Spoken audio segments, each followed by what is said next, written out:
Good morning. So today we're going to be making a chicken Milanese. So as with many other recipes that we've done in this style, I'm going to use 2 chicken breasts that are sliced horizontally, opened up, turned into 4 pieces, and then pounded thin. You've seen me do it, so I went ahead, I've already sliced them and I've already pounded them thin. I know that's kind of hard to listen to on video. So I went ahead and pounded them thin. I've got a medium skillet heating over medium-high oil. I'm just gonna add olive oil to it. And since we are just pan frying, I do wanna make sure to add a good bit of olive oil. I wanna solidly coat the bottom of the pan in olive oil. And this recipe, the way we're gonna do the chicken is very similar to how we did our chicken parmesan. So it's not exactly the same way we did our chicken parmesan, but it is pretty similar. So we're gonna dredge it in a flour mixture that I've already salt and peppered. Then we're gonna run it through an egg mixture, already salt and peppered it. And then finally we'll do panko breadcrumbs. Again, I've already salt and peppered them so that they are just ready to go. I'm gonna go ahead and flip these and salt and pepper the other side. So when we did chicken parmesan, we added Parmesan cheese to the panko breadcrumbs. I did not this time. It is just just breadcrumbs, salt and pepper.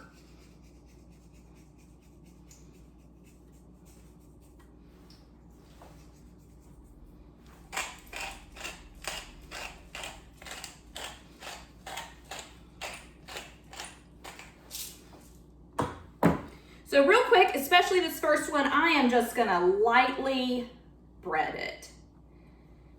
Doesn't need to be a super thick coating, just a very light coating with the bread. And I used 2 eggs. I know when I did that chicken parmesan, I tried to get away with 1 egg. Definitely was not enough.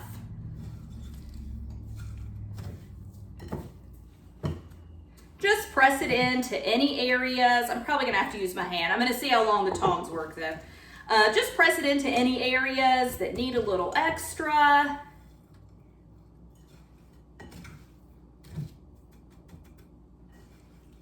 Just kind of shake the excess off. Make sure you hear a sizzle and get it in the oil. All right, so I am just gonna go through. I can only cook 2 at a time, but I'm gonna go through and just go ahead and get all 4 of these breaded up. If you're only breading in flour, like with our chicken piccata, if you're only breading in flour, you wanna wait. Like if you're just doing one station, right, in flour, wait until right before you put the chicken in the oil to bread it.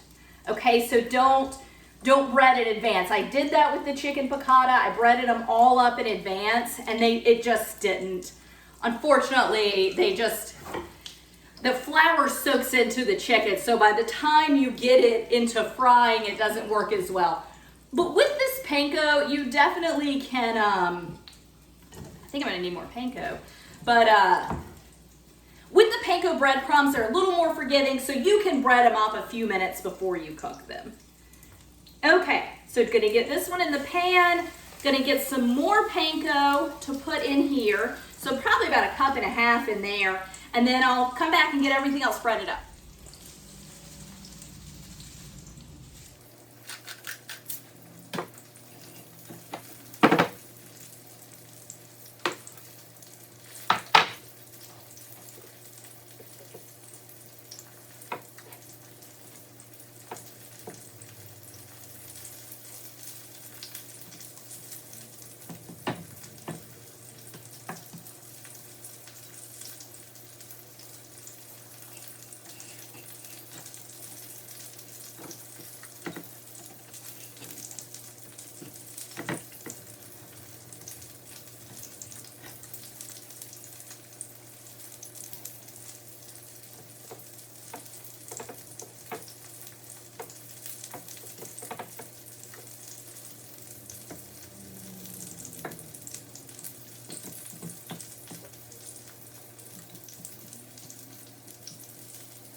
so I went ahead and cleaned up a little, but my first two pieces came out. I know the color doesn't always show up as good on film as it does in real life, but these are beautifully fried up. Beautifully fried up. They're a really nice golden brown, a little darker than golden brown, honestly, but they look very, very good. Got my second batch. They're a little bigger, so I'm going to turn my heat up and I'm going to add a little more oil in. I added some, but these two are a good deal bigger. So it's going to take them a little bit longer to cook up. Let me move some things around. Yeah. It's going to take a little longer for those to cook up than it took for these. So I'm going to go ahead and just move on to the next thing. So normally when I do chicken cutlets like this that are breaded and pan fried, or even just making a pan sauce, I make pan sauce, right? I love sauce. There's usually some sort of starch that it goes over and the sauce on top. I'm going to really change things up though. The weather is getting a lot warmer. So beautiful days outside. Sauce is delicious at any time because it's sauce and that's great, but I don't really need all the starch, all the carbs. You know, I'm not like in winter mode. I'm not craving that. So I just kind of want something nice and light to go with this heavier fried item. It's got a lot of crisp and crunch to it, but I think that something really nice and bright and light is going to kind of help just brighten up the taste and go great with it. So I'm going to serve this with a little side salad. So I'm just going to make the vinaigrette, and actually when I serve it, I usually kind of top the chicken cutlet with the salad. So it's kind of all eaten in one bite. But I'll go ahead and do the vinaigrette. I have this blood orange olive oil that I purchased at a specialty grocery store. I'm going to use it. You certainly could just add some orange juice to give it a similar effect, but I'm going to use the blood orange olive oil. I'm just going to use some apple cider vinegar, salt and pepper, and I'm going to add just a little honey to sweeten it up some. So when I do vinaigrettes, my ratio is usually about a third olive oil to about a third oil to 2/3 acid. In this case, apple cider vinegar. Because this is a blood orange olive oil and we've already got a good bit of citrus flavor happening already, I may do more half and half.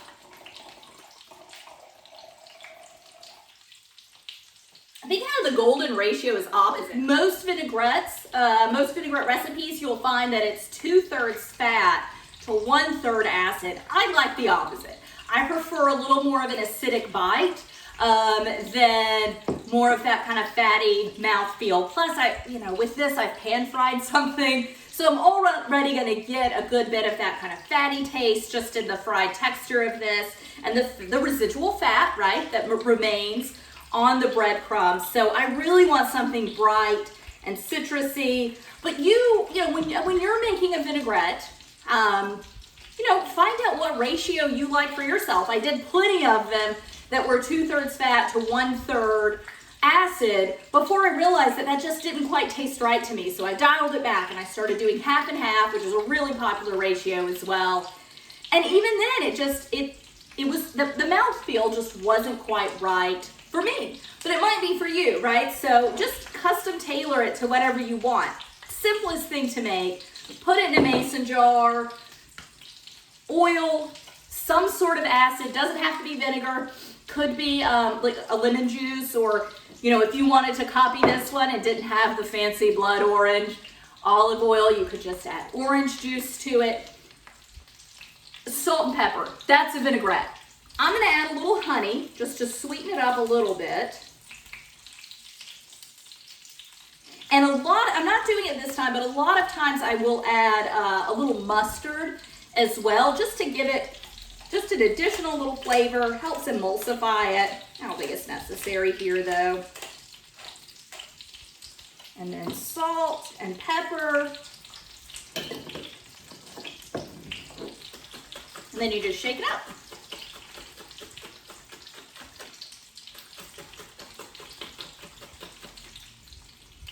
And that is it. That is more than enough vinaigrette for 2 people. We'll definitely have some left over. Check the chicken. Oh, that's a pretty golden brown color, so I'm going to go ahead and flip it.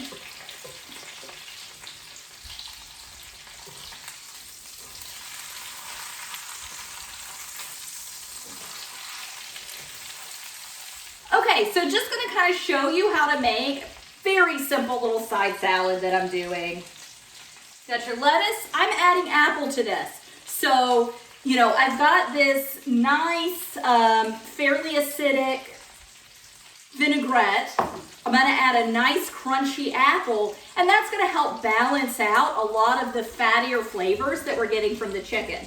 Because as I said, just, you know, with the temperature warming up, I definitely want, cut a little too close, got the seed there.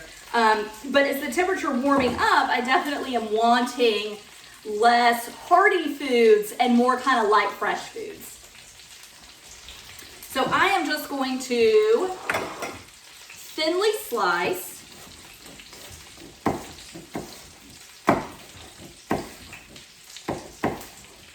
And I'm just doing this for myself right now. I'll cut the, apples brown in the blink of an eye, so I'll cut the rest of this up later to serve. Just do a little one now. All right, so just give it another shake. Pour a little over. And then I'm gonna toss it with my hands because I only have 2 pairs of tongs and they are, at this point, both dirty. So just toss it up.